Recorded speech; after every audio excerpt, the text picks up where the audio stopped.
It's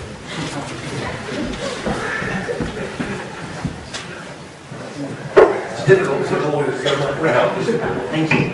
As someone that comes from Plymouth, very near Cornwall, Yep. that sees how Cornwall could not sustain its future in overfishing in Cornwall. It sees there's simply only a limited amount of fish stock.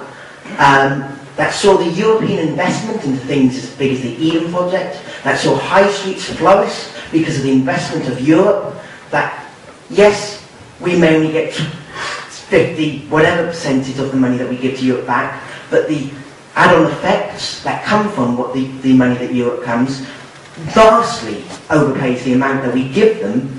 I see the benefit that the European Union does to this country, to the most deprived people in the most deprived areas, and gives us a sustainable future when we've got America and China and India, the BRIC countries growing. We need the EU to survive as a country. We do not need your lunacy policies. Well, their propaganda has worked on you jolly well, hasn't it? Because what they do...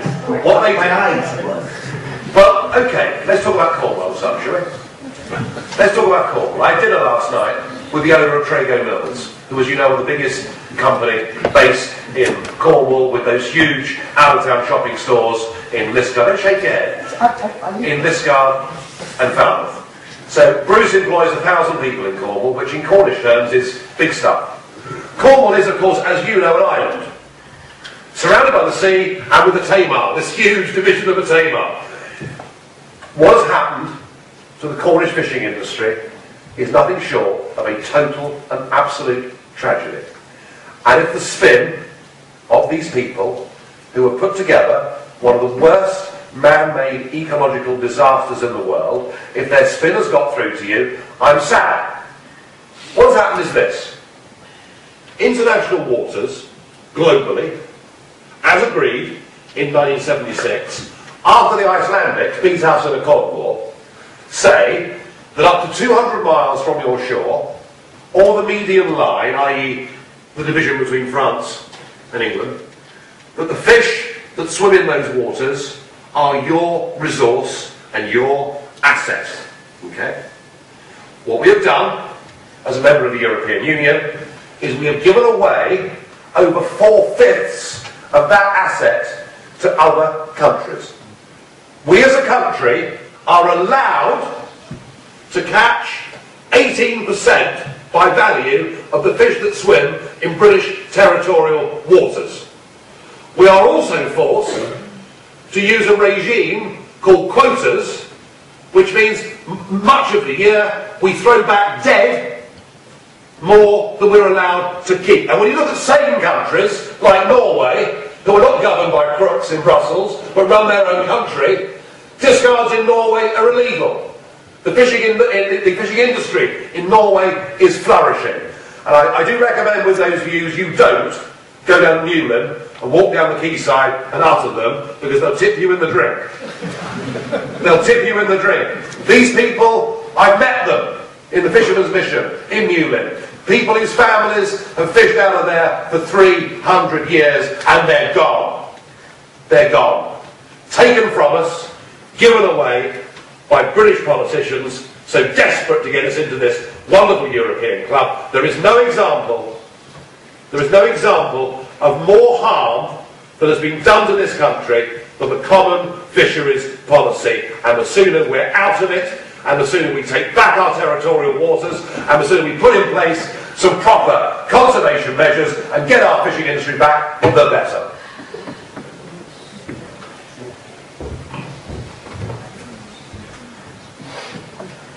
Hello Nigel. I wasn't expecting to agree with anything you said this evening, and I've been surprised actually. I do agree with you with fish discards. I completely disagree with you on wind turbines. Wind turbines are good. They're the business and will stop carbon emissions. I know, I work in that part of the industry. So I think you've got to be careful about talking about what you do know and talking about what you don't know. But I'm not talking about fish, I'm not talking about windmills. What I want to talk to you about is democracy. As a Marxist, we ain't got democracy in this country. We never have had. We haven't got democracy in Europe. We never have had. what makes you think it's any different if we come out of Europe? We still haven't got democracy. They still demonstrate on the streets of London against student tuition fees, and still are completely ignored. It's no wonder that 60% of 18 to 30-year-olds don't vote. They're not going to vote if we come out of Europe. They're not going to vote if we stay in Europe. Well, I think they will vote if it matters.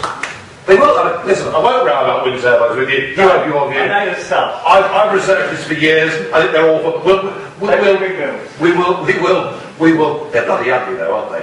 we will beg to differ on that. Democracy. Well, look.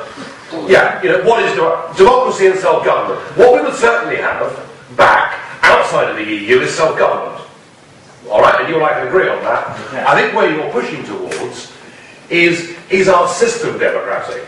Is the electoral system we've got in this country democratic? I would agree with you. I think it's urgently in need of reform. Because even when you have a Tory government or a Labour government that's been in office for ages and is mega unpopular, still 2/3 of seats are safe seats. And that is a huge turn-off, isn't it? I mean, you as a Marxist, sir, if you were living in Esher, you know, and it was a rainy Thursday afternoon, what is the point? It's bad enough in Whitstable. Yeah. But you know, what is the point if you go to vote? And the same would be if you were a high Tory living in Sheffield. There needs to be an incentive to get people to go down to the polling station. I agree with that. I have long felt that the German system was actually infinitely preferable to our system. They're not the Germans teaching us about democracy. But you know, they have 2 ballot papers, and one is under first past the post still, and it's for the man or woman to represent you in Bremerhaven South. And there are advantages to that. Because here in Canterbury, you know who your MP is. And that does give you a link, I think. And you feel, you know, there is your representative, and that's rather important. But you also have the second ballot paper in Germany, and the last 20% of the seats are made up with that second ballot paper, which is why the Greens and people like that get representation in the German Parliament. And I would like to see something along those lines. But look, we can argue about that once we've got our rights of self-government back. At the moment, we're being reduced to the position where general elections in this country are completely and utterly meaningless. 100% of employment legislation, 100% of health and safety legislation, 100% of environmental legislation, and now 100% of regulation of Britain's biggest industry, which is financial services. And I don't mean banking, I mean insurance, I mean investment, I mean pension funds and all the rest of it. So much of this has been handed over that increasingly voting doesn't matter. And I look forward to a self-governing Britain and you and I having a proper argument and presenting people with a proper choice. That would be a much healthier democracy than the one we're living in now. So there we are, we have points in common, which is good. You agree or not?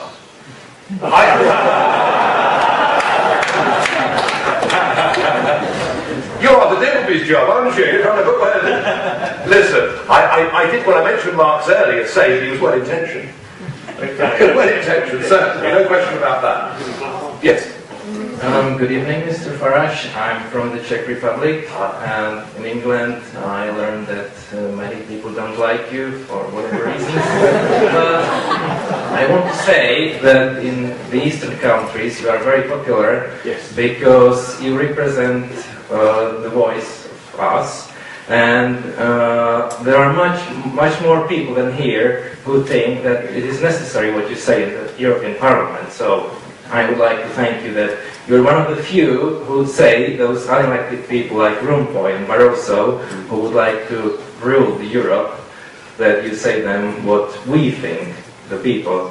And my question is, if you and your party are willing to cooperate with our parties from the Eastern Europe, for example with European Conservative and Reformist Party, you know, and despite they aren't totally against the European Union, but still they share many of your values and thoughts. So because we aren't too strong and our voice is not very strong, as we can see, for example, French President Sarkozy, who's, yeah, you know what he says about us, he makes fun of us, so we're like nobody for them. So your English, your voice is stronger. So if you are willing to cooperate with them and help move Europe from a strong federal state.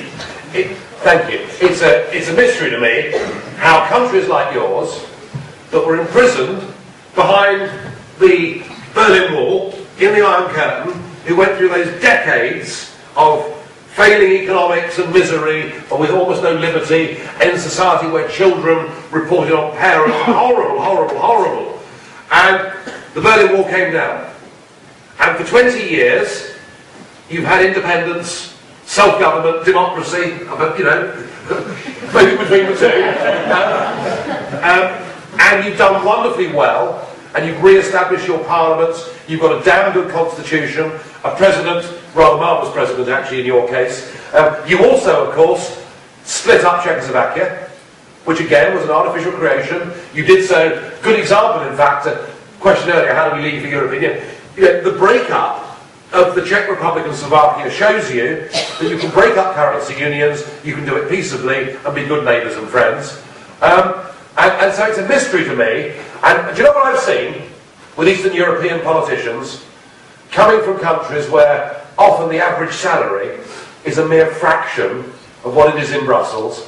I've seen your politicians, your bureaucrats, many of whom prospered under communism, reinvent themselves and become pro-European and become multi-millionaires in the process and betray that hard-won freedom that you've enjoyed for such a short period of time. So I have enormous sympathy with what you're trying to do, and I'm going to Prague to speak at a big public rally on the second Monday of June. So yes, I will support parties like yours in the Czech Republic, absolutely. It is important people realise UKIP isn't just about this island, it's about the fact we want to live in a Europe of trade, democracy and freedom, and we'll all be happier when we do.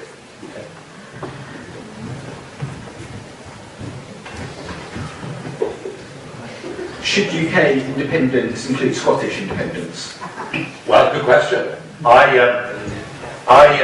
have to say, I used to take the old-fashioned view, the old-fashioned unionist view, that we must keep as much power in London as we possibly can, and we mustn't allow the Celtic Fringe to have any more autonomy over their own lives and over their own affairs. And I realised just how ridiculously wrong I was in thinking that. I've now come to the view that if we listened to old man Gladstone in 1886 and we'd given the Irish Home Rule, we wouldn't have had the IRA.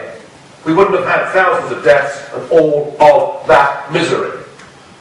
You know, it works well in Catalonia, doesn't it? Catalonia has a huge degree of autonomy, but it's still part of the Spanish state. And I'm now all for devolution. I think the Scots should have as much self-government as they possibly want.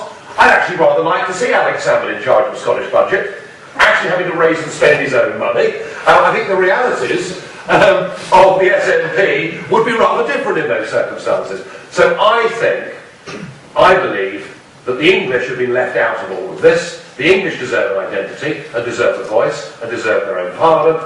I want a new federal structure, the F word from me. I want a new federal structure for the United Kingdom that I think better reflects the mood of those nations. I don't want to see the United Kingdom break up, but I think if we try, and Miliband, Cameron and Clegg are trying, if we try to keep holding on to as much as we can, that may well force separation. I think accepting that people have, you know, their own identities within a bigger picture is the right way to go. And I think actually it's what's going to happen anyway. I think the genie's out of the bottle. I don't think Blair knew actually what he was doing. He thought that by giving a little bit of power he would kill the argument off, but no, they want more power, and you can't blame them really. So yeah, Alex Salmond in charge of raising and spending taxes in Scotland would be enormous fun, believe me. Okay. To find out more about who we are and what we stand for, go to the UK Independence Party website at www.ukip.org.